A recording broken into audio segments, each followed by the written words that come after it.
ઉત્તર પ્રદેશના રાજ્યપાલ આનંદીબેન પટેલે થોળ પક્ષી અભયારણ્યની લીધી મુલાકાત। વન વિભાગ અને સ્થાનિક પક્ષીવિદો પાસેથી અભયારણ્યમાં આવતા યાયાવર પક્ષીઓ વિશે ઝીણવટભરી માહિતી મેળવતા રાજ્યપાલ।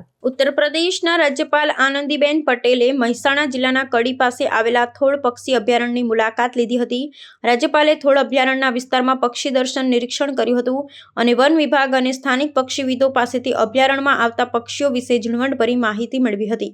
સ્થાનિક પક્ષીવિદ દ્વારા bar headed geese, greylag geese, Dalmatian pelican, common crane, brahminy duck, ruff and reeve વગેરે જેવા યાયાવર પક્ષીઓ સાઇબિરિયા, રશિયા, મંગોલિયા, કઝાકિસ્તાન, ચીન વગેરે દેશોમાંથી આવે છે તે અંગે રાજ્યપાલને અવગત કરવામાં આવ્યા હતા।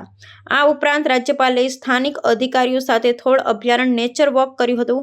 નેચર વોક દરમિયાન રાજ્યપાલે થોળ અભયારણ્યની મુલાકાતે આવેલા પ્રવાસીઓ સાથે સહજ સંવાદ કર્યો હતો અને નાયબ વન સંરક્ષક સાથે આગામી સમયમાં અભયારણ્યમાં યાયાવર પક્ષીઓના સંરક્ષણ માટેની પહેલ અંગે વિસ્તૃત ચર્ચા કરી હતી।